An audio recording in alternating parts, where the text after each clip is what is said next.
ആരംഭിക്കുകയാണ്. കാരുണ്യവാനായ ദൈവത്തിൻ്റെ കരുണയ്ക്കായി സ്തോത്രം ചെയ്യുന്നു.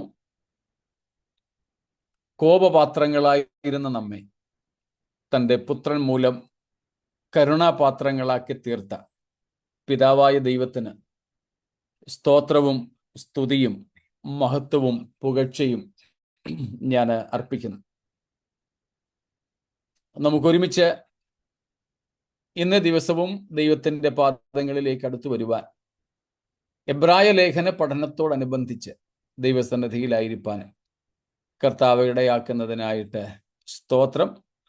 കൂടപ്പെട്ട എല്ലാ ബഹുമാന്യ കർത്താവിൻ്റെ ദാസിദാസന്മാർക്കും വിശുദ്ധന്മാർക്ക് വെളിച്ചത്തിലുള്ള അവകാശത്തിൽ എൻ്റെ കൂട്ടവകാശികളായ സകല വിശുദ്ധന്മാർക്കും ക്രിസ്തീയ വന്ദനങ്ങളെ അറിയിക്കുന്നു. ഒരുമിച്ചുള്ള നമ്മുടെ കൂടിവരവ് എന്നും നമ്മൾ പറയുന്നത് പോലെ നമ്മുടെ ആത്മീയ വർധനവിന്, വിശുദ്ധിയുടെ തികവിന്, വിശ്വാസത്തിലെ തിറവിന്, സ്നേഹത്തിൻ്റെ വളർച്ചയ്ക്ക് ഒക്കെ കാരണമാകട്ടെ എന്ന് ഞാൻ ആഗ്രഹിക്കുന്നു. ഇടയ്ക്കിടയ്ക്ക് ഞാൻ പറയാറുള്ള ആ 3 വാചകങ്ങൾ ഒരിക്കൽ കൂടെ ഞാൻ ആവർത്തിക്കുന്നു. ആവർത്തന വിരസതയിൽ ക്ഷമാപണം. May the Lord help us to know Christ more clearly. ഓർമ്മ കാണുമല്ലോ ബാക്കി? To follow him more nearly. To follow Christ more nearly and To love him more dearly. Amen. To love him more dearly.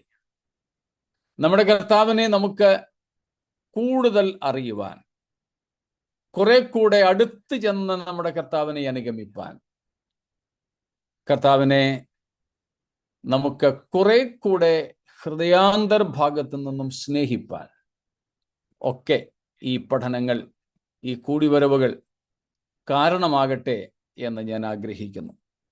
അതുപോലെ may the Lord help us to walk more and more close to Christ likeness. ക്രിസ്താനുരൂപ്യത്തോട് ഏറെ അടുത്ത് സഞ്ചരിപ്പാനും ദൈവം നമുക്ക് കൃപയേകട്ടെ എന്ന് കർത്താവിനോട് ആഗ്രഹിക്കുന്നു, കർത്താവിനോട് പ്രാർത്ഥിക്കുന്നു. ദൈവത്തിന് സ്തോത്രം. നമ്മൾ എബ്രായ ലേഖനം പഠിക്കുവാൻ കഴിഞ്ഞ ചില ദിവസങ്ങളായിട്ട് തുടങ്ങിയല്ലോ. എബ്രായ ലേഖനത്തിൻ്റെ പുസ്തക പരിചയത്തിലൂടെയാണ് നമ്മൾ കഴിഞ്ഞ ദിവസങ്ങളിലായിട്ട് യാത്ര ചെയ്തുകൊണ്ടിരുന്നത്. സ്തോത്രം. എബ്രായ ലേഖനത്തിൽ നിന്ന് നമ്മൾ അതിൻ്റെ പശ്ചാത്തലങ്ങളും നമുക്ക് മനസ്സിലാക്കുന്നതിന് അത്യാവശ്യമായ ചില കാര്യങ്ങളുമൊക്കെ നോക്കിക്കൊണ്ടിരിക്കുകയായിരുന്നുവല്ലോ. സ്തോത്രം. ദൈവമായ കർത്താവ് നമ്മെ സഹായിച്ചു കൊണ്ടിരുന്നു. തുടർന്നും കർത്താവ് നമുക്ക് കൃപ ചെയ്യട്ടെ. ദൈവത്തിൻ്റെ വചനത്തെ ശരിയായിട്ട് പഠിക്കുന്നതിന് ദൈവം നമുക്ക് മുഖാന്തരങ്ങളെ ഒരുക്കുമാറാകട്ടെ എന്ന് കർത്താവിനോട് ആഗ്രഹിച്ച് പ്രാർത്ഥിക്കുന്നു. ദൈവത്തിന് സ്തോത്രം. നമ്മൾ ഇന്ന് എബ്രായ ലേഖനത്തിൻ്റെ പഠനത്തിന് വേണ്ടിയിട്ട് ഉൾത്തടങ്ങളിലേക്ക് പ്രവേശിക്കുവാൻ ആഗ്രഹിക്കുകയാണ്.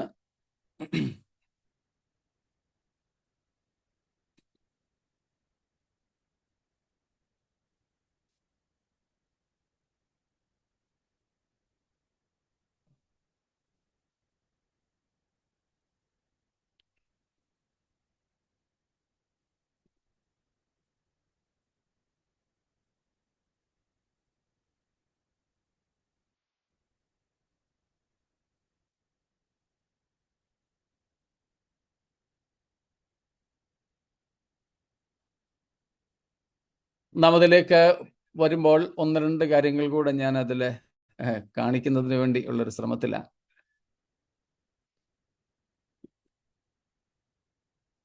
ഫസ്റ്റ് റെക്കോർഡിംഗ് ഇട്ടില്ല.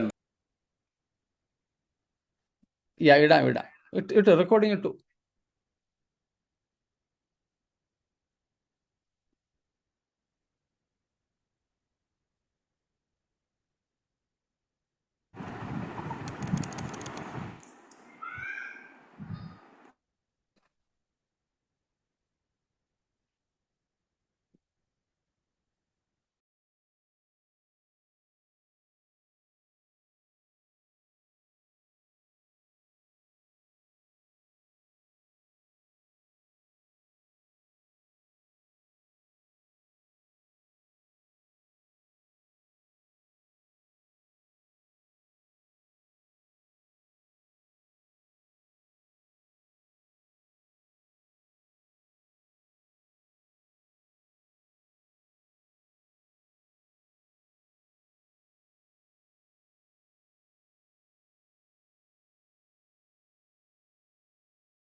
ഒരിക്കൽ കൂടെ കർത്താവിൻ്റെ നാമത്തിന് സ്തോത്രവും സ്തുതിയും അർപ്പിക്കുകയും എല്ലാ വിശുദ്ധന്മാർക്കും ക്രിസ്തീയ വന്ദനങ്ങൾ ആശംസിക്കുകയും ചെയ്യുന്നു.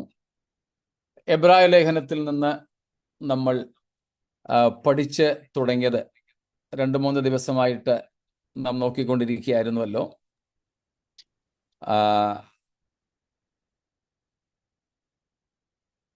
എബ്രായ ലേഖന പുസ്തക പരിചയമാണ് നാം കഴിഞ്ഞ ദിവസങ്ങളിൽ നടത്തിക്കൊണ്ടിരുന്നത്.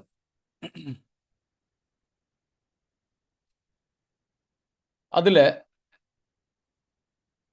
നാം കണ്ടത് പ്രധാനമായിട്ടും 2 ഭാഗങ്ങളായി എബ്രായ ലേഖനത്തെ തിരിച്ചുകൊണ്ടാണ്. 2 ഭാഗങ്ങളായിട്ട്. അതിൽ ആദ്യത്തെ ഭാഗം നാം കണ്ടത് it is a part of instruction, ഉപദേശങ്ങളാണ്, ഡോക്ട്രിനലാണ്. And second part is exhortation, പ്രബോധനമാണ്. അതിൽ 1 തൊട്ട് 10 വരെയുള്ള അധ്യായങ്ങൾ, ചാപ്റ്റേഴ്സ് 1 to 10, അതാണ് നാം കണ്ടത് ഉപദേശപരമായിട്ടുള്ളതാണ്.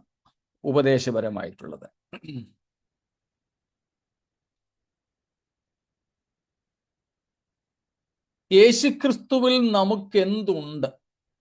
What we have in Christ. This is in chapters 1 through 10.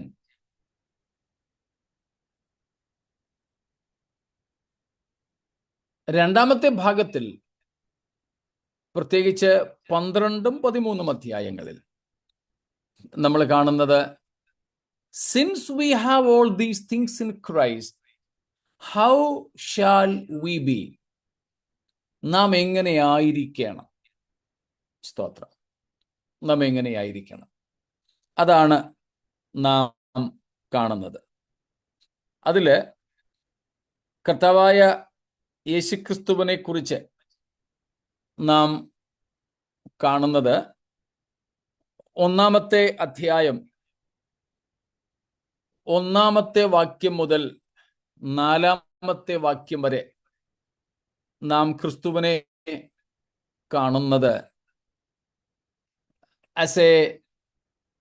നമ്മൾ നേരത്തെ കണ്ടതുപോലെ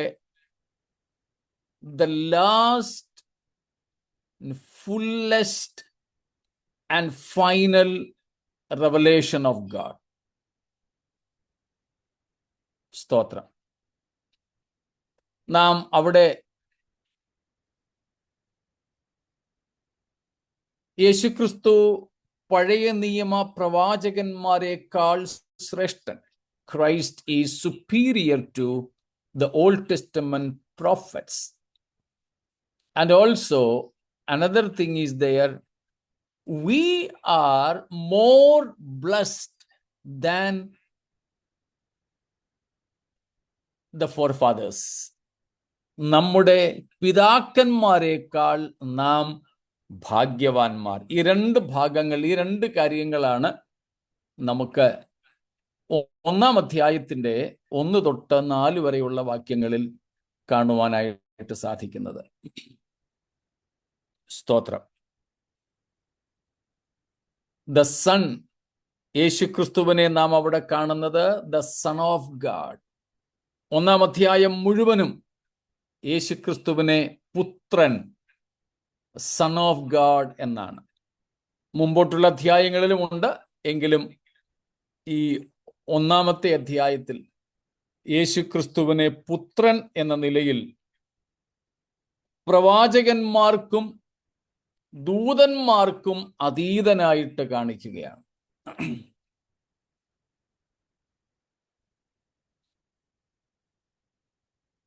ഏതോ ഒരു രീതിയിൽ ദൂതാരാധന സഭയിലേക്കും കൂടെ കടന്നു വന്നു എന്ന് നമുക്ക് മനസ്സിലാക്കാം. പ്രത്യേകിച്ച് നിങ്ങൾ കേട്ടിട്ടുണ്ടായിരിക്കുമല്ലോ കുമ്രാൻ സൊസൈറ്റി എന്ന്. കുമ്രാൻ സൊസൈറ്റി ചാവുകടലിന് അടുത്ത്, ഡെഡ് സി, ചാവുകടലിന് അടുത്തുള്ള ഗുഹകളിൽ പാർത്തിരുന്ന, ലോകം വേണ്ട എന്ന അതിഭക്തിയോടുകൂടെ ജീവിച്ചിരുന്ന ഒരു യഹൂദ സമൂഹം, വളരെ എസീൻസ് ആയിട്ടുണ്ടായിരുന്നവർ, വളരെ എരിവുകാരായിട്ടുണ്ടായിരുന്നവർ, തീഷ്ണതയിൽ നിലനിന്നിരുന്ന ഒരു യഹൂദ സമൂഹം, അവരെ കുമ്രാൻ സൊസൈറ്റി എന്നാണ് വിളിക്കുന്നത്.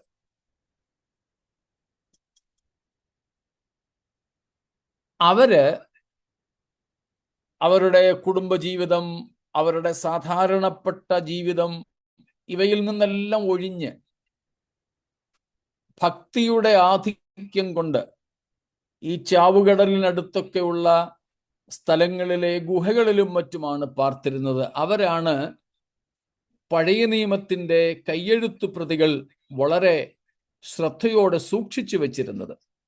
എന്നാൽ അവര് കുടുംബജീവിതം ഒന്നും നയിക്കാതെ ഭക്തിയുടെ ആധിക്യം കൊണ്ട് ഇങ്ങനെ കഴിഞ്ഞിരുന്നത് കൊണ്ട് വംശനാശം സംഭവിച്ചു. അവരൊക്കെ മരിച്ചുപോയി. പിന്നെ അവരുടെ തലമുറകളൊന്നും ഇല്ലാതെയായി. പക്ഷേ അവര് കാത്തു സൂക്ഷിച്ചു വെച്ചിരുന്ന പഴയ നിയമത്തിന്റെ കയ്യെഴുത്ത് പ്രതികളൊക്കെയാണ് ഈ കഴിഞ്ഞ നൂറ്റാണ്ടിൽ, എന്ന് വെച്ചാൽ ഒരു 10, 50, 60, 70 വർഷങ്ങൾക്ക് മുമ്പ് ചാവുകടൽ തീരത്ത് നിന്ന് കണ്ടെടുത്തത്. അതിനെ കുമ്രാൻ സ്ക്രോൾസ് എന്നാണ് വിളിക്കുന്നത്. കുമ്രാൻ ചുരുളുകൾ എന്ന് നിങ്ങൾ കേട്ടിട്ടുണ്ടായിരിക്കും. Qumran scrolls. അപ്പം ഇത്രയേറെ വർഷങ്ങൾ, ഏതാണ്ട് 20ഓളം വർഷങ്ങൾ മൺപാത്രങ്ങളിൽ, എർത്തൻ വെസൽസ്, ഈ വലിയ ചുരുളുകളൊക്കെ, തുകൽ ചുരുളുകൾ കേടുകൂടാതെ അവരെ വലിയ മൺപാത്രങ്ങളിൽ ഇട്ട് സൂക്ഷിച്ച് ഗുഹകളിൽ അവർ ഉപയോഗിച്ചിരുന്നതാണ്. അവരൊക്കെ മരിച്ചതോടുകൂടെ അതെല്ലാം അവിടെ ഉപേക്ഷിക്കപ്പെട്ടു. പിന്നീടാണ് ഈ കഴിഞ്ഞിടയ്ക്ക് അതൊക്കെ കണ്ടെടുത്തത്. ഇന്നതൊക്കെ ലഭ്യമാണ്. നമ്മുടെ പഴയ നിയമത്തിന്റെ ആധികാരികത, ദൈവവചനത്തിന്റെ സത്യസന്ധത, ബൈബിളിന്റെ ദൈവനിശ്വാസീയതയൊക്കെ തെളിയിക്കുന്നതിന് ഈ ആധുനിക കാലത്ത് ലഭിച്ചിട്ടുള്ള ശാസ്ത്രത്തിന് പോലും നിഷേധിക്കാൻ കഴിയാത്ത തരത്തിലെ തെളിവുകളാണ് അവയെല്ലാം.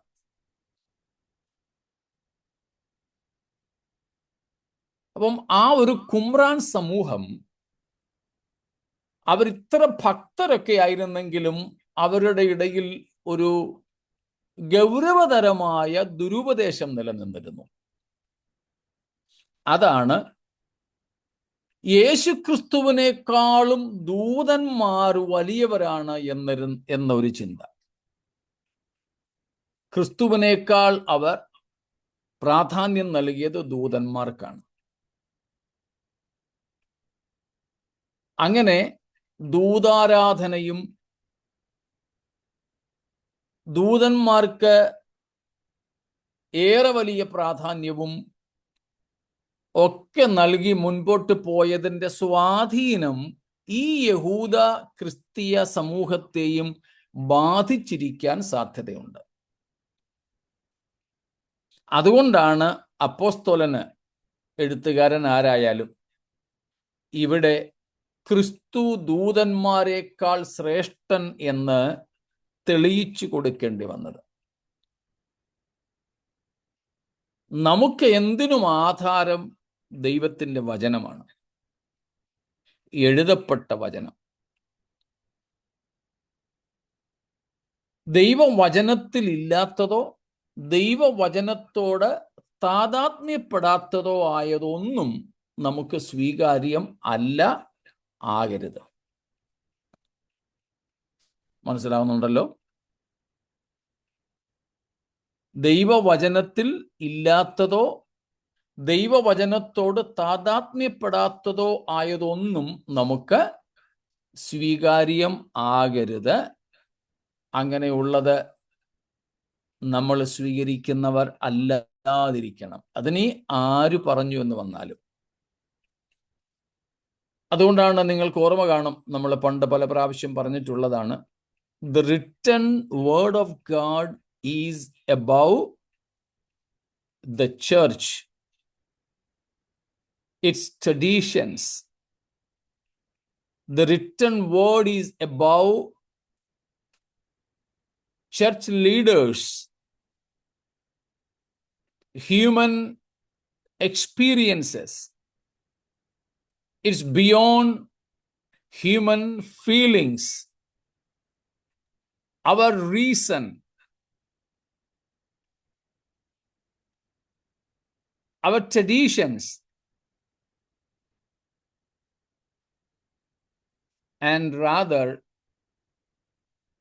even beyond God's names. ഓർക്കുന്നുണ്ടായിരിക്കും, എഴുതപ്പെട്ട ദൈവത്തിൻ്റെ വചനം സഭയ്ക്ക് അതീതമാണ്, സഭയുടെ നേതൃത്വത്തിന് അതീതമാണ്, സഭയുടെ പാരമ്പര്യങ്ങൾക്ക്, ട്രഡീഷൻസിന് അതീതമാണ്. എഴുതപ്പെട്ട ദൈവവചനം ഹ്യൂമൻ റീസൺ, മനുഷ്യന്റെ യുക്തിക്ക് അതീതമാണ്, നമ്മുടെ തോന്നലുകൾക്കപ്പുറമാണ്, അനുഭവങ്ങൾക്ക് അതീതമാണ്. സ്തോത്രം. ദൈവത്തിൻ്റെ നാമങ്ങൾക്കും മീതെയാണ് ദൈവത്തിൻ്റെ വചനം. അങ്ങനെ പ്രാധാന്യമുള്ള ദൈവവചനത്തെ നാം ദൈവവചനമായിട്ട് തന്നെ ഉൾക്കൊള്ളണം, സ്വീകരിക്കണം എന്നതാണ് നാം മനസ്സിലാക്കുന്നത്. അതുകൊണ്ട് തിരുവെഴുത്തുകളിൽ അടിസ്ഥാനമില്ലാത്ത യാതൊന്നും എത്ര ഭക്തി കൂടി, ഭക്തി മൂത്ത് ചെയ്തെന്ന് പറഞ്ഞാലും അത് സ്വീകാര്യമല്ല. സ്തോത്രം. So whatever is unscriptural and people may be doing with a good aim or with a good purpose and maybe in very much enthusiasm for divine godliness, but which are not based on the scriptures, they are not at all acceptable, approvable. പലരും ഭക്തി അങ്ങ് കൂടും, പക്ഷേ നമ്മുടെ ഭക്തി പോലും, നമ്മുടെ വിശുദ്ധി പോലും ദൈവവചനത്തിനകത്ത് നിൽക്കണം. ഭക്തിയും വിശുദ്ധിയും അത്ഭുതങ്ങളും അടയാളങ്ങളും ഒക്കെ വചനത്തിനകത്ത് നിൽക്കണം എന്ന നിർബന്ധം നമുക്കെപ്പോഴും ഉണ്ടായിരിക്കണം. സ്തോത്രം. അപ്പോൾ ഈ ഒരു ഭക്ത സമൂഹമായിരുന്നു കുമ്രാൻ കമ്മ്യൂണിറ്റി. ഈ കുമ്രാനിൽ പാർത്തിരുന്ന യഹൂദന്മാർ വളരെ ഭക്തന്മാരായിരുന്നു, വളരെ ഭക്തന്മാർ. ഒരുപക്ഷെ പ്രായോഗികമായി ഭയങ്കര വിശുദ്ധി പാലിച്ചിരുന്നവരുമായിരുന്നു. പക്ഷേ തിരുവെഴുത്തുകളിൽ നിന്നും, തിരുവെഴുത്തുകൾ അവര് they considered themselves as the custodians of the scriptures. ദൈവവചനത്തിന്റെ സൂക്ഷിപ്പുകാരാണ് അവരെന്ന് സ്വയം കരുതിയിരുന്നു. അങ്ങനെ അവർ ചെയ്യുകയും ചെയ്തു. കൈയെഴുത്ത് പ്രതികളൊക്കെ ഇത്രയും പഴയ നിയമത്തിൻ്റെത് സൂക്ഷിച്ചു വെച്ചത് ചെറിയ കാര്യമൊന്നുമല്ല. സ്തോത്രം. പക്ഷേ അവർ ഇങ്ങനത്തെ ഒരു തെറ്റായ ഉപദേശത്തിലേക്ക് പോയി. യേശുക്രിസ്തുവിനേക്കാളും ദൂതന്മാർ വലിയവരാണ് എന്ന ഒരു ഉപദേശത്തിലേക്ക്, ധാരണയിലേക്ക്. ഇവിടെ അപ്പോസ്തലൻ അതെല്ലാം ഖണ്ഡിക്കുകയാണ്.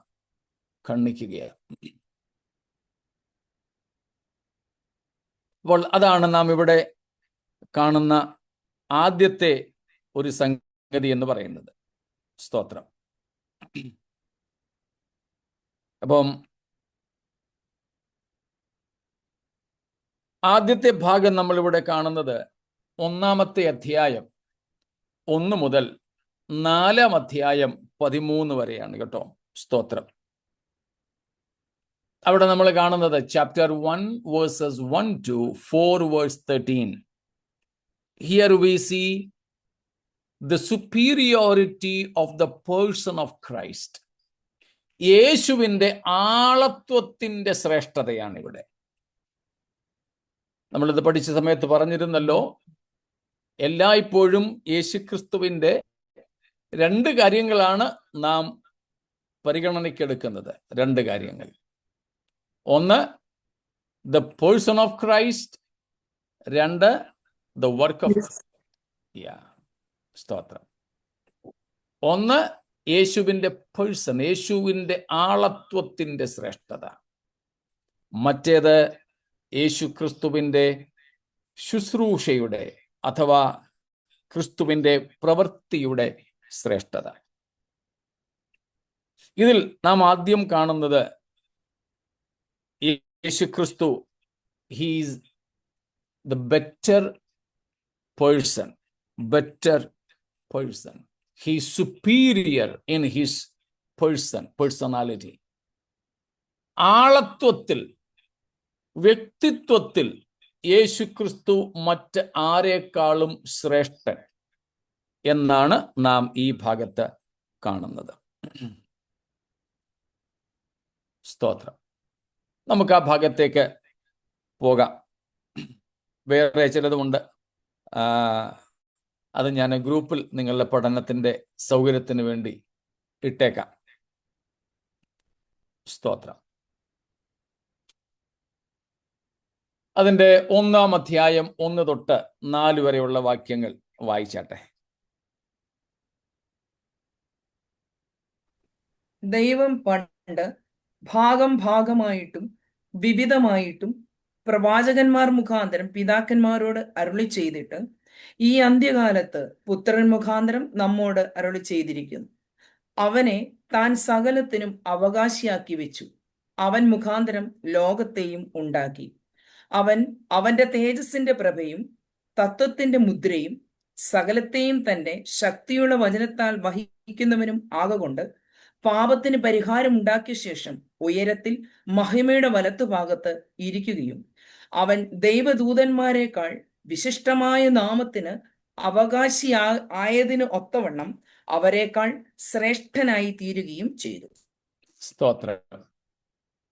ഇവിടെ ശ്രേഷ്ഠത, ഈ ഭാഗങ്ങളിൽ 1-ാമത് ശ്രേഷ്ഠത എന്ന് പറയുന്നത്, അല്ലെങ്കിൽ ശ്രേഷ്ഠൻ എന്ന് പറഞ്ഞിരിക്കുന്നത് ദൂതന്മാരെക്കാൾ ശ്രേഷ്ഠൻ എന്നതാണ്. ദൂതന്മാരെക്കാൾ ശ്രേഷ്ഠൻ.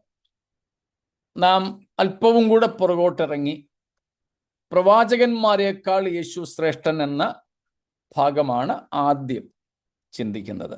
സ്തോത്രം. Christ is superior to the Old Testament prophets. നമുക്കറിയാം,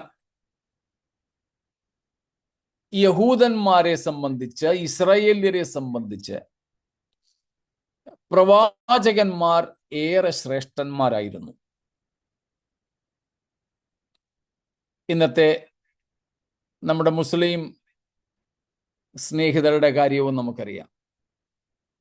പ്രവാചകന്മാർ, അവര് എല്ലാവരെയും അങ്ങ് പ്രവാചകൻ എന്ന നിലയിലാണ് കാണുന്നത് പോലും.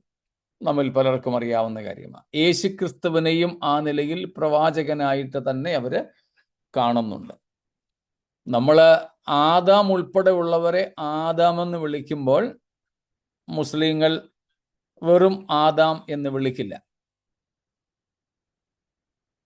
സലാം കൊടുത്തുകൊണ്ടേ അവർ ആ പേരിനെ ഉച്ചരിക്കുള്ളൂ. അതുകൊണ്ടാണ് പറയുന്നത്, ഒരു പക്ഷെ എനിക്ക് കൃത്യമായിട്ട് അറിയില്ല, കേട്ടുള്ള അറിവ് എനിക്കുള്ളൂ. ഇപ്പം യേശുവിനെ തന്നെ വിളിക്കുന്നത് ഈസാ അലൈഹിസ്സലാം എന്നാണ്. അപ്പം സലാം കൊടുത്തുകൊണ്ട്. അപ്പോൾ ആ സലാമോടുകൂടെ അല്ലാതെ ആദം ഉൾപ്പെടെ ഉള്ളവരുടെ പേര് ഈ മുസ്ലിം സമുദായക്കാർ ഉച്ചരിക്കാറില്ല, പ്രത്യേകിച്ച് യേശുവിനെ. ചിലരൊക്കെ എന്നോട് പറഞ്ഞിട്ടുണ്ട്, നിങ്ങളൊക്കെ യേശുവിനെ യേശു എന്നങ്ങ് വിളിക്കുള്ളൂ, ഞങ്ങളാണെങ്കിൽ സലാം കൊടുത്ത് ബഹുമാനിക്കാതെ ആ പേര് പോലും ഉച്ചരിക്കത്തില്ല, അത്രയ്ക്ക് നിങ്ങളെക്കാൾ ഞങ്ങൾ ഈസാ അലൈഹിസ്സലാമിനെ അംഗീകരിക്കുന്നു. അപ്പോൾ യഹൂദ സമുദായത്തിനും ഈ മുസ്ലിം സമുദായത്തിനും, അത് പിന്നീട് വന്നവരാണ്, മുസ്ലിം സമുദായം ഇതിനകത്തൊരു വിഷയമല്ല, നമുക്കറിവുള്ളത് കൊണ്ട് പറയുന്നെന്ന് മാത്രമേ ഉള്ളൂ.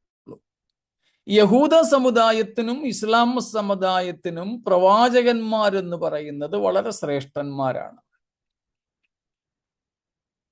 ഹൈന്ദവ സമൂഹത്തിൽ പ്രവാചകന്മാരെന്ന് പറയാറില്ലെങ്കിലും അവര് ഗുരുക്കന്മാരെന്നാണ് വിളിക്കുക. പ്രത്യേകിച്ച് ഉത്തരേന്ത്യൻ പശ്ചാത്തലത്തിൽ. കേരളത്തിൽ അത്ര അത് ശക്തമായിട്ട് ഞാൻ കണ്ടിട്ടില്ല. പക്ഷേ വടക്കേന്ത്യൻ പശ്ചാത്തലത്തിൽ ഗുരുക്കന്മാർക്ക് വളരെ പ്രാധാന്യമുണ്ട്. അതിനവർ ചിലപ്പോൾ ചോദിക്കുന്നത്, ഗുരുവും ഗോവിന്ദും കൂടെ നിന്നാൽ ആരെയാണ് നിങ്ങൾ വണങ്ങുന്നത്? അവർ പറയും, ഞങ്ങൾ ഗോവിന്ദനെ വണങ്ങത്തില്ല. ഗോവിന്ദൻ എന്ന് പറഞ്ഞാൽ കൃഷ്ണൻ. ഞങ്ങൾ ഗോവിന്ദനേക്കാൾ ബഹുമാനിക്കുന്നത് ഗുരുവിനെയാണ്. അതിനവർ പറയുന്നത്, ഗുരുവിലൂടെയാണ് ഞങ്ങൾ ഗോവിന്ദനെ പരിചയപ്പെട്ടത്. ഗുരുവില്ലായിരുന്നെങ്കിൽ ഗോവിന്ദനെ ഞങ്ങൾക്ക് അറിഞ്ഞുകൂടായിരുന്നു. അതുകൊണ്ട് ഞങ്ങൾക്ക് ഗോവിന്ദനല്ല വിഷയം, ഗുരുവാണ്. ഇതുപോലെ ദൈവത്തെ ഞങ്ങൾക്കറിയില്ലായിരുന്നു, ദൈവത്തെ ഞങ്ങൾക്ക് പരിചയപ്പെടുത്തി തന്നത് പ്രവാചകന്മാരാണ്. അതുകൊണ്ട് പ്രവാചകന്മാർ ഞങ്ങൾക്ക് ഏറെ പ്രിയരാണ്. കൂടാതെ ദൈവം, God ഈസ്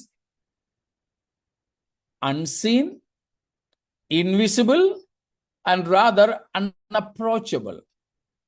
ദൈവത്തെക്കുറിച്ചുള്ള പൊതുവായ ധാരണ, ദൈവം അൺസീൻ ആണ്, ഇതുവരെ ആരും കണ്ടിട്ടില്ല. 1 തീമോഥെയോസ് 6-ാമത്തെ അധ്യായത്തിൽ പൗലോസ് അപ്പോസ്തലൻ അക്കാര്യം പറയുന്നുണ്ട്. മനുഷ്യരാരും കാണാത്തവനും, അൺസീൻ, കാണാൻ കഴിയാത്തവനും, ഇൻവിസിബിൾ, അടുത്തുകൂടാത്ത വെളിച്ചത്തിൽ വസിക്കുന്നവൻ. ആ വാക്യങ്ങളൊന്ന് വായിച്ചോളൂ, എൻ്റെ മാത്രം ശബ്ദം കേൾക്കണ്ട. ധന്യനായ ഏകാധിപതിയും രാജാതി രാജാവും കർത്താതി കർത്താവും താൻ മാത്രം അമർത്യതയുള്ളവനും അടുത്തുകൂടാത്ത വെളിച്ചത്തിൽ വസിക്കുന്നവനും മനുഷ്യർ ആരും കാണാത്തവനും കാണാൻ കഴിയാത്തവനുമായവൻ തക്ക സമയത്ത് ആ പ്രത്യക്ഷത വരുത്തും. സ്തോത്രം. അവിടെ ഈ കാര്യങ്ങൾ മൂന്നും വന്നു.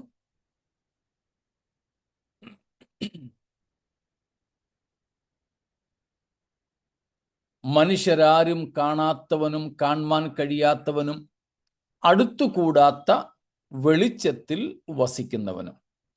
So people think God is unseen, invisible and unapproachable. He lives in unapproachable light. നല്ല തെളിവ് പുറപ്പാട് പുസ്തകം 19-20 അധ്യായങ്ങളിലുണ്ട്.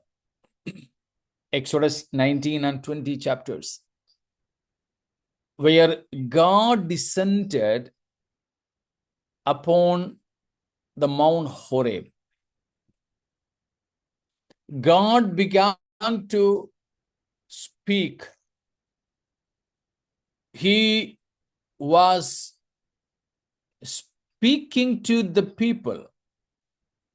What did they say? ദൈവം ഹോരേബിൽ ഇറങ്ങി വന്നു, അല്ലെങ്കിൽ വെളിപ്പെട്ടു. ദൈവം ഹോരേബിൽ നിന്ന് ജനത്തോട് സംസാരിക്കുകയായിരുന്നു. ദൈവം ഹോരേബിൽ നിന്ന് ജനത്തോട് സംസാരിച്ചു. എന്തുവാ ജനം പറഞ്ഞത്?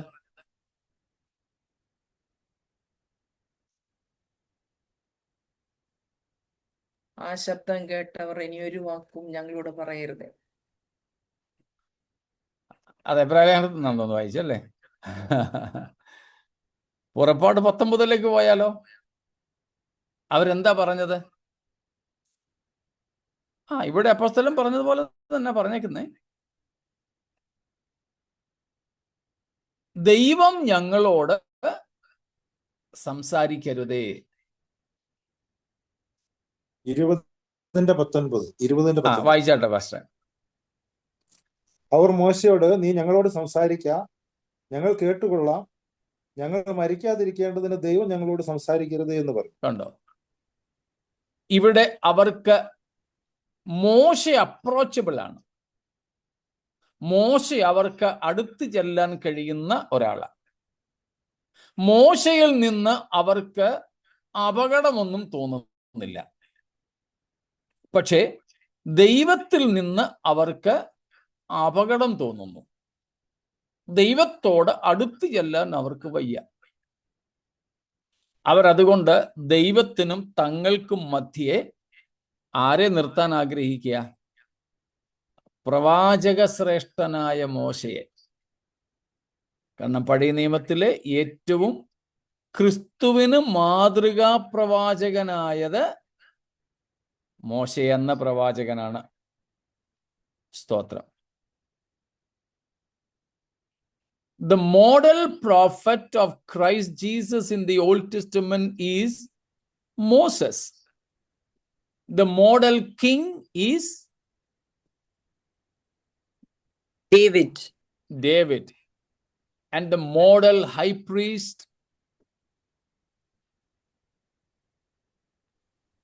in the Old Testament? Yes. Melchizedek. Yes. അപ്പൊ ഇവർ 3 പേരും യേശുക്രിസ്തുവിന്റെ പഴയ നിയമ മാതൃകയായ പ്രവാചകൻ മോശയും രാജാവ് ദാവീദും മഹാപുരോഹിതൻ മൽക്കീസേദെക്കുമാണ്. നമുക്ക് ഒടുവിലത്തെ 2 പേരെ തൽക്കാലം മാറ്റി നിർത്താം. ഈ പുസ്തകത്തിൽ അവർ വരുന്നുണ്ട്.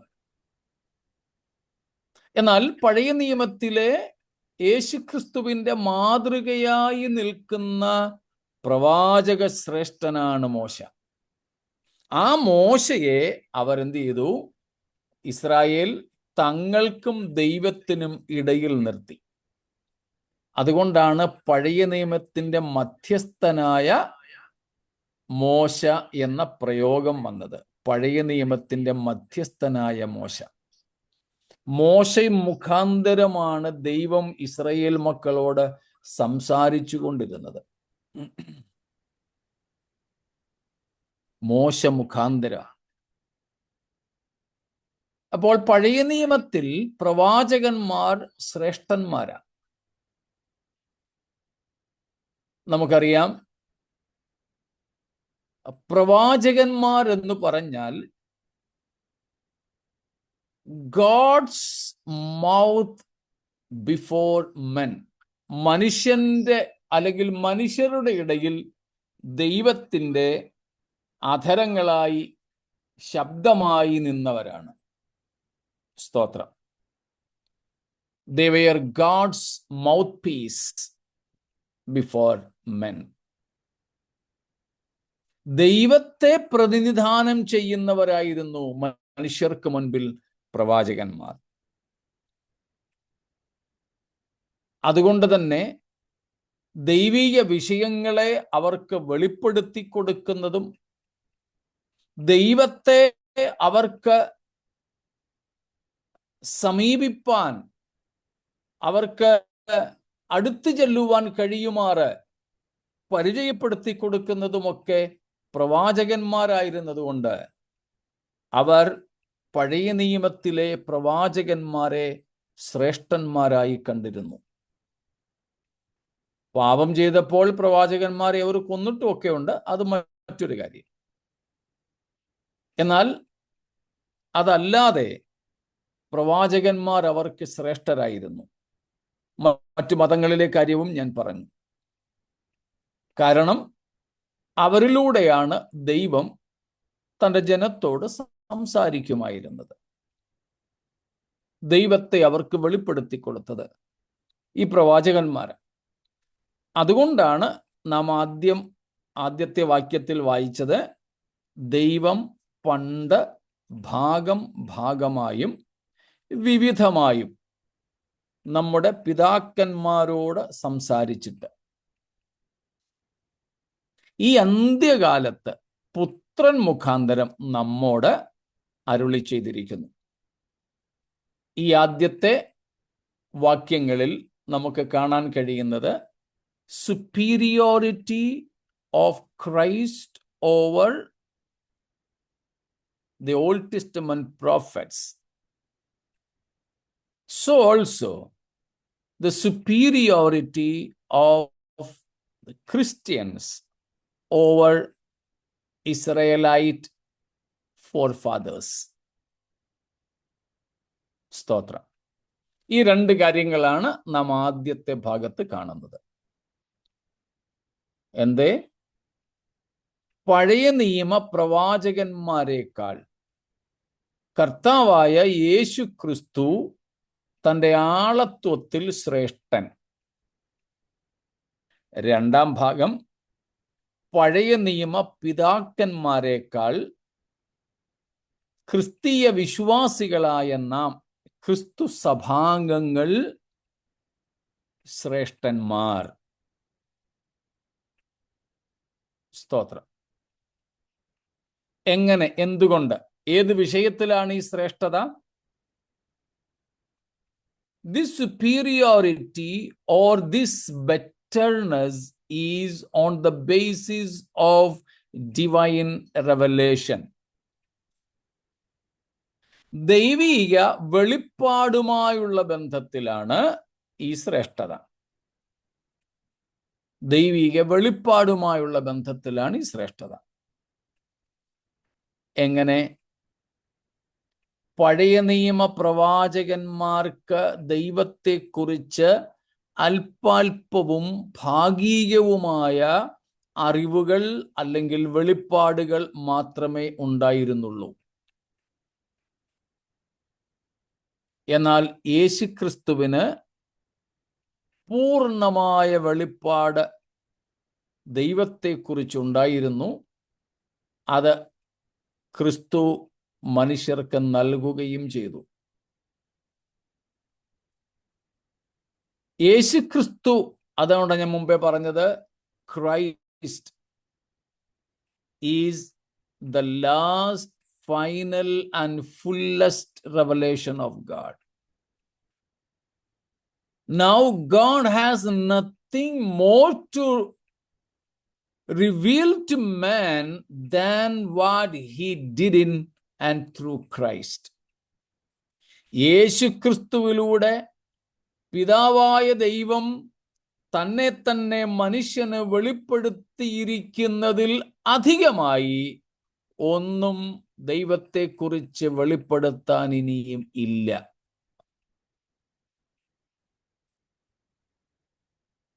അർത്ഥം, ഇനിയും നമുക്ക് ദൈവത്തെക്കുറിച്ച് അറിയാനൊന്നും ഇല്ലെന്നല്ല.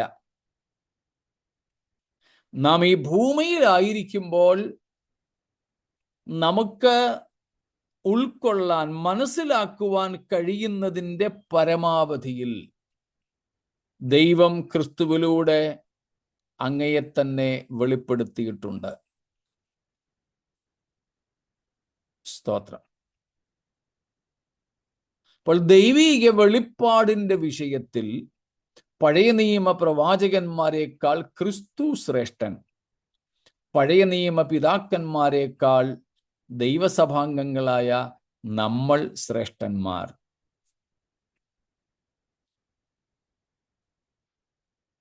ആവർത്തിച്ചോട്ടെ,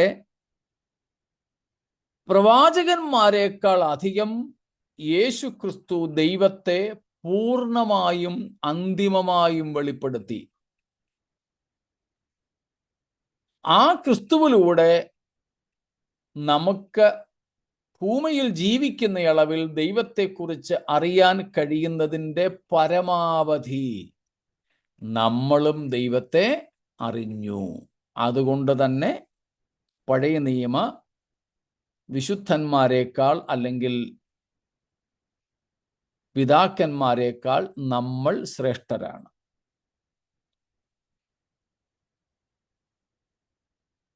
ഇത്രയും കാര്യങ്ങൾ വ്യക്തമാണോ? എന്തെങ്കിലും ചോദ്യമുണ്ടോ?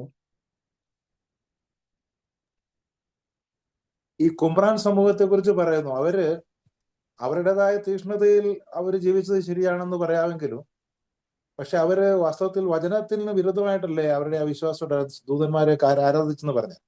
അപ്പൊ അങ്ങനെയാണെങ്കിൽ അവര് ദൈവരാജ്യത്തിന് അവകാശികളാവുമോ? ക്രിസ്തുവിനെ ഉപേക്ഷിച്ചവരാണെങ്കിൽ ഒരിക്കലും ആകത്തില്ല. അവര് കുമ്രാൻ സമൂഹം എന്ന് പറയുന്നത് യഹൂദന്മാരല്ലായിരുന്നു അപ്പോൾ അതെ, മുഴുവനായിട്ടും. യഹൂദന്മാരായിരുന്നു. അപ്പൊ അവര് ക്രിസ്തുവിനെ അംഗീകരിച്ചിട്ടില്ലല്ലോ. അല്ലെങ്കിൽ തന്നെ യഹൂദന്മാര്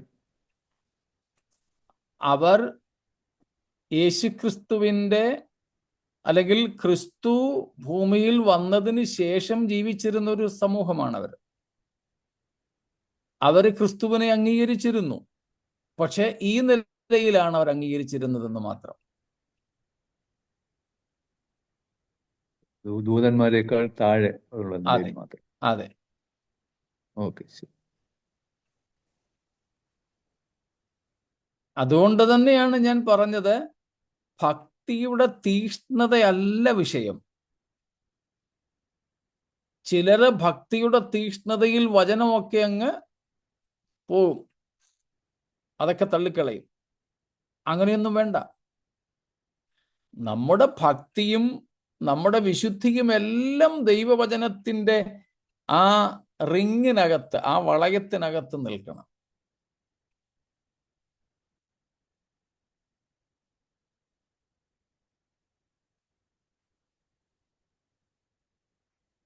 അവര് ഭക്തന്മാരും തീക്ഷ്ണതയുള്ളവരും ഒക്കെ ആയിരുന്നു എന്നുള്ളത് ശരിയാ. പക്ഷേ ഈ ഭാഗങ്ങൾ നമുക്ക് അംഗീകരിക്കാൻ പറ്റില്ല.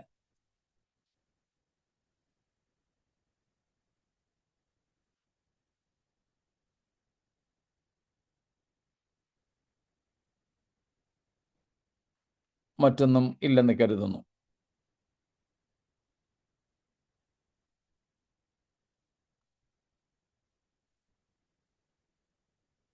അപ്പോൾ ഈ വാക്യങ്ങളിൽ നമ്മൾ കാണുന്നത് superiority of Christ because of the revelation or in regard with the revelation of God. ദൈവീക വെളിപ്പാടുമായുള്ള ബന്ധത്തിൽ യേശു ക്രിസ്തുവിൻ്റെ ആളത്വത്തിൻ്റെ ശ്രേഷ്ഠതയാണ് ഈ ഭാഗങ്ങളിൽ കണ്ടത്. അവിടെ ഒരു കാര്യവും കൂടെ നമ്മൾ നേരത്തെ പഠിച്ചിട്ടുള്ളത് ആവർത്തിക്കുന്നു. God of the Bible is a self-revealing God. വേദപുസ്തകത്തിലെ ദൈവം തന്നെ താൻ വെളിപ്പെടുത്തുന്ന ദൈവമാണ്. He reveals himself through revelations.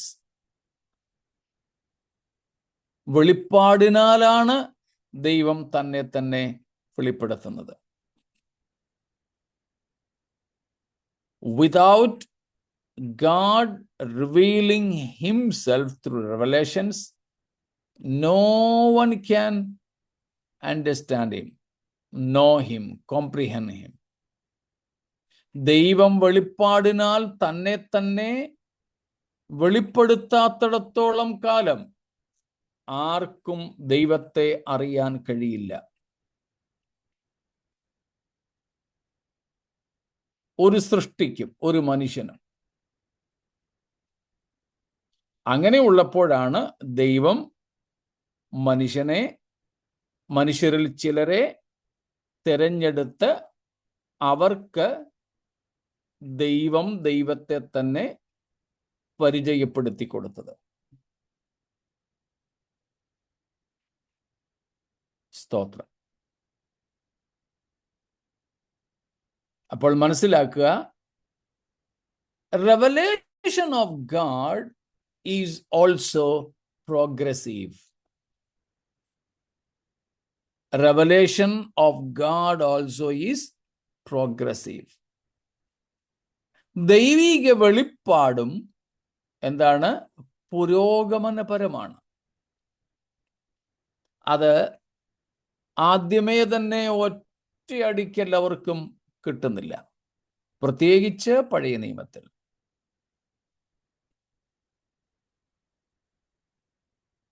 ഈ വെളിപ്പാടും വളർന്നു വളർന്നു വരികയാണ്, വർദ്ധിച്ചു വരികയാണ്. സ്തോത്രം.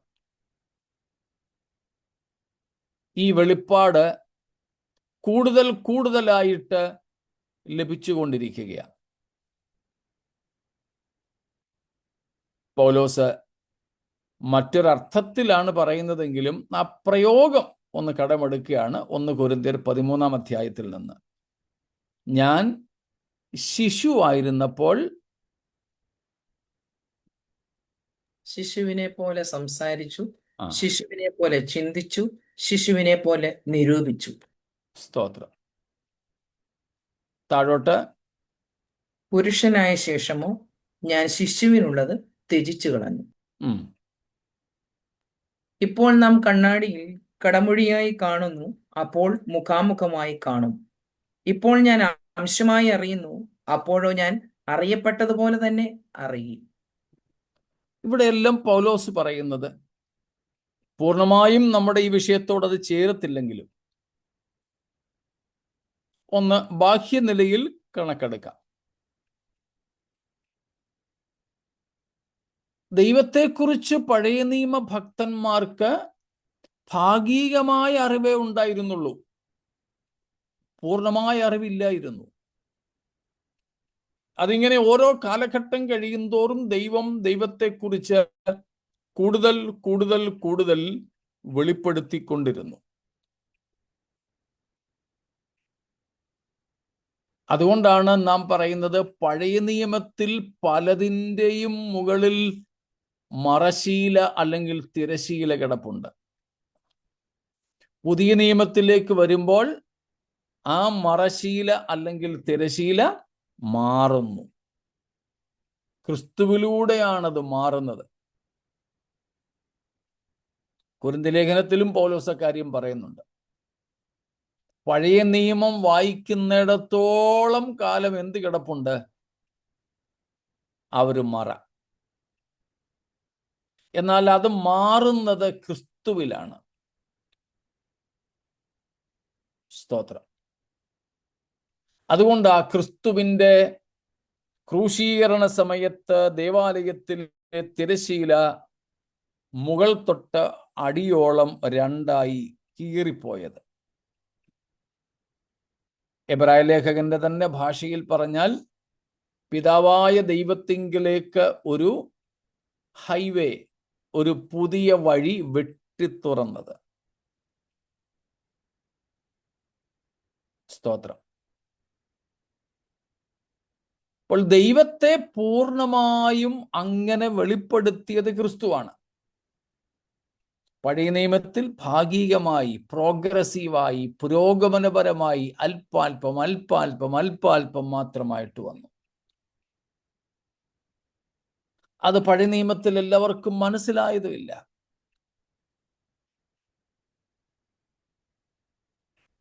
എന്നാൽ യേശുക്രിസ്തുവിലൂടെ വന്നപ്പോൾ ഒന്നും മറച്ചു വയ്ക്കാതെ, സ്തോത്രം,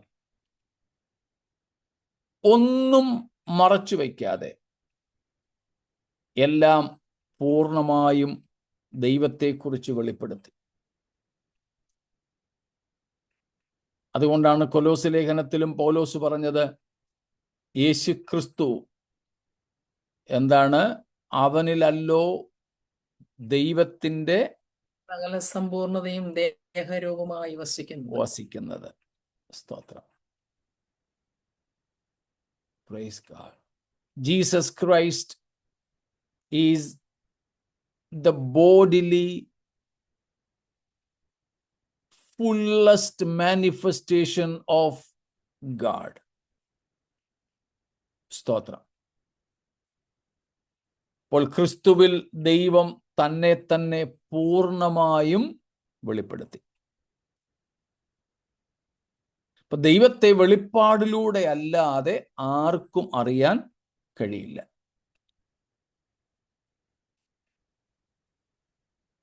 യേശുക്രിസ്തുവും അത് പറഞ്ഞിട്ടുണ്ട്. അത് പുത്രൻ മുഖാന്തരമാണ് അങ്ങനെ ചെയ്യുന്നത്. ബുദ്ധി കൊണ്ട് ദൈവത്തെ അറിയാൻ കഴിയില്ല, യുക്തി കൊണ്ട് സാധ്യമല്ല. സ്തോത്രം. അതാണ് നാം 1 കൊരിന്ത്യർ 2:9 വായിക്കുന്നത്. ദൈവം 1 Corinthians 2:9 ദൈവം തന്നെ സ്നേഹിക്കുന്നവർക്ക് ഒരുക്കിയിട്ടുള്ളത് കണ്ണ് കണ്ടിട്ടില്ല, ചെവി കേട്ടിട്ടില്ല, ഒരു മനുഷ്യന്റെയും ഹൃദയത്തിൽ തോന്നിയിട്ടുമില്ല എന്ന് എഴുതിയിരിക്കുന്നത് പോലെ തന്നെ നമുക്കോ ദൈവം തന്റെ കണ്ടോ 9-ാം വാക്യത്തിൽ ഈ നമ്മളിപ്പോൾ പറഞ്ഞതുപോലെ പഴയ നിയമത്തിൽ അറിയത്തേയില്ല. ദൈവം അങ്ങനെ എന്തെങ്കിലും ഒരുക്കിയിട്ടുണ്ടോ, അതെന്താ, ആരും കണ്ടിട്ടില്ല, കേട്ടിട്ടില്ല, ചിന്തയിലും വന്നിട്ടില്ല. എന്നാൽ പുതിയ നിയമത്തിൽ നിന്ന് സംഭവിച്ചിരിക്കുന്നത് നമുക്കോ ദൈവം തന്റെ ആത്മാവിനാൽ വെളിപ്പെടുത്തിയിരിക്കുന്നു. സ്തോത്രം. പുതിയ നിയമത്തിലേക്ക് വരുമ്പോൾ ആ വെളിപ്പാട് പൂർണ്ണമാണ്.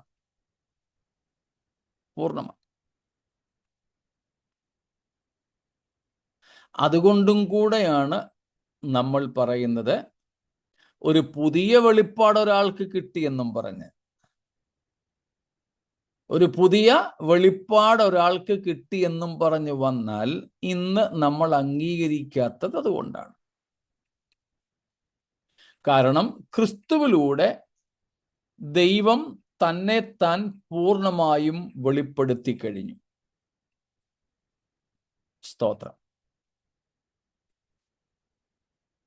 ക്രിസ്തു, Christ, the last, final and fullest revelation of God.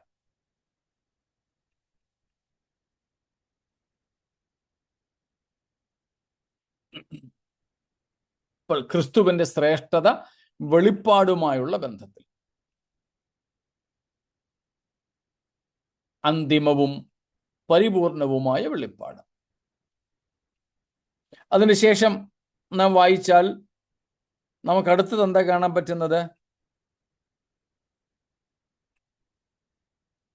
അടുത്തത് എബ്രായ ലേഖനം 1-ന്റെ അടുത്ത ഭാഗം വായിച്ചാട്ടെ.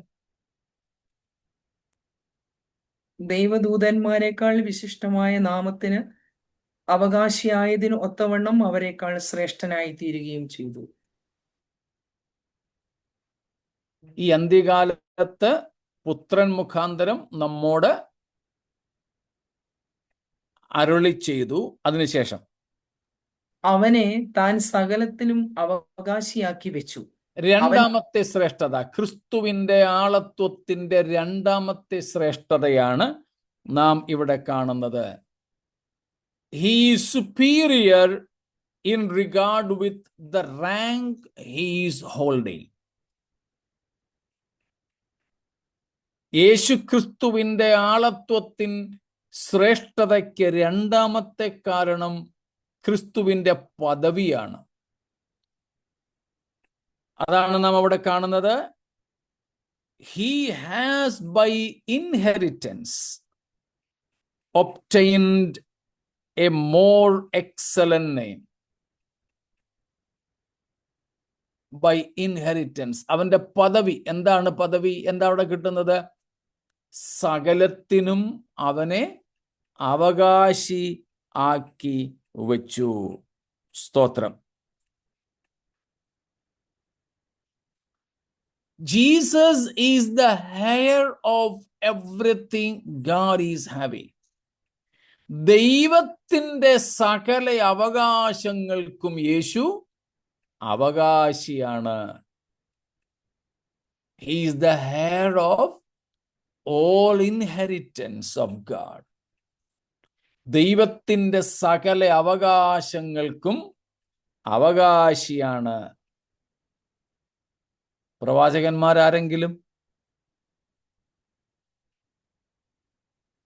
അങ്ങനെയുള്ള അവകാശം പ്രാപിച്ചോ? ഇല്ല. ദൂതന്മാർക്കാർക്കെങ്കിലും അങ്ങനെയുള്ള അവകാശമുണ്ടോ? ഇല്ല. അപ്പോൾ അവകാശത്തിൻ്റെ വിഷയത്തിൽ യേശു പ്രവാചകന്മാരെക്കാളും ദൂതന്മാരെക്കാളും ശ്രേഷ്ഠൻ. സ്തോത്രം. ദൂതന്മാരെക്കാളും ശ്രേഷ്ഠൻ.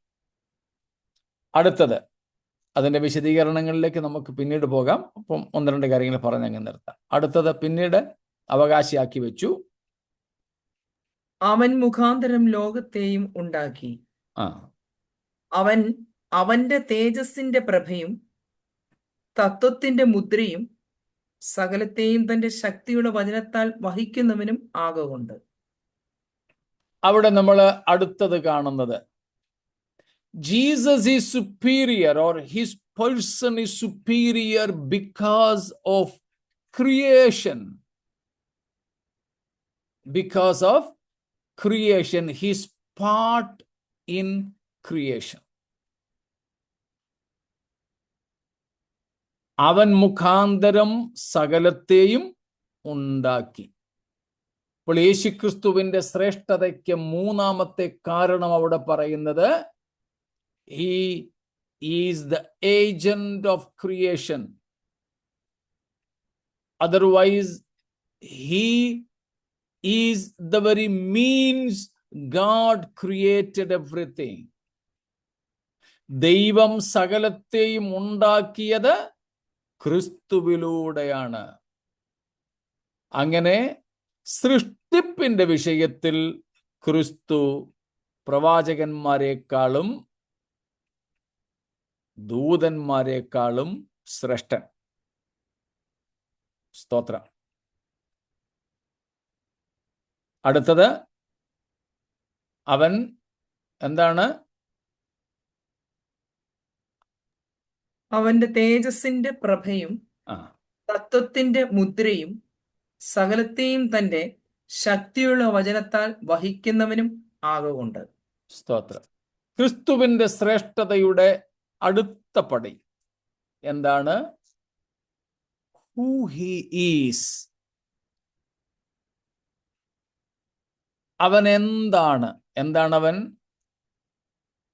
പിതാവായ ദൈവത്തിന്റെ തേജസ്സിന്റെ പ്രഭ. വിശദീകരണം കർത്താവ് വന്നില്ലെങ്കിൽ നാളെയാകാം. അടുത്തത് തത്വത്തിന്റെ മുദ്ര. സ്തോത്രം. അടുത്തത് സ്രഷ്ടാവ് മാത്രമല്ല, സകലത്തെയും തൻ്റെ ശക്തിയുള്ള വചനത്താൽ വഹിക്കുന്നവൻ.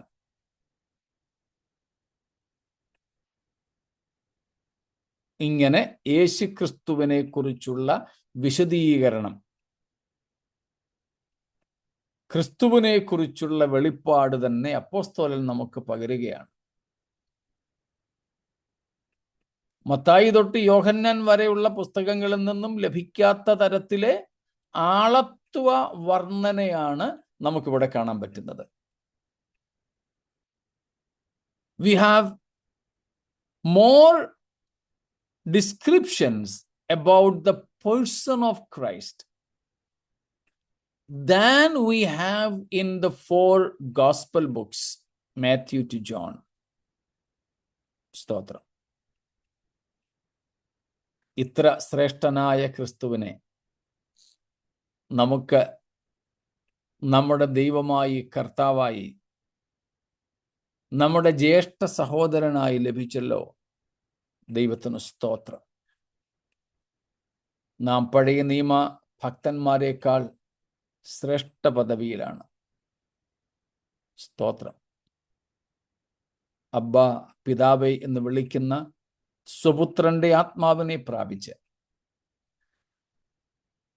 പിതാവിനോട് അടുത്തു വരുവാൻ ദൈവം നമുക്ക് ക്രിസ്തു മുഖാന്തരം ഭാഗ്യവും കൃപയും തന്നു. അതിനായി ദൈവത്തിന് സ്തോത്രം ചെയ്യുന്നു. ഇന്ന് സമയം കഴിഞ്ഞതുകൊണ്ട് ഇവിടെ നിർത്തിക്കൊള്ളട്ടെ. കർത്താവിൻ്റെ വരവ് താമസിച്ചാൽ ബാക്കി നമുക്ക് നാളെ ചിന്തിക്കാം. ഇന്നത്തേതിലെ ചോദ്യങ്ങളും ഉണ്ടെങ്കിൽ നാളെ ചോദിച്ചാലും. നാളെ 8 മണി. അതെ, താങ്ക് യു ബാബുവെങ്കിൽ. നാളെ ദൈവം വെച്ചാൽ നമുക്ക് 8 മണിക്കായിരിക്കും, ഇന്ത്യൻ ടൈം 8 മണിക്കായിരിക്കും നാളെ. ബുധനാഴ്ചകളിൽ നമുക്കങ്ങനെയാണ്. കർത്താവ് നമ്മെ ഒരുമിച്ച് സഹായിക്കട്ടെ. ഈ വചനങ്ങളാൽ ദൈവം നമ്മെ അനുഗ്രഹിക്കുമാറാകട്ടെ.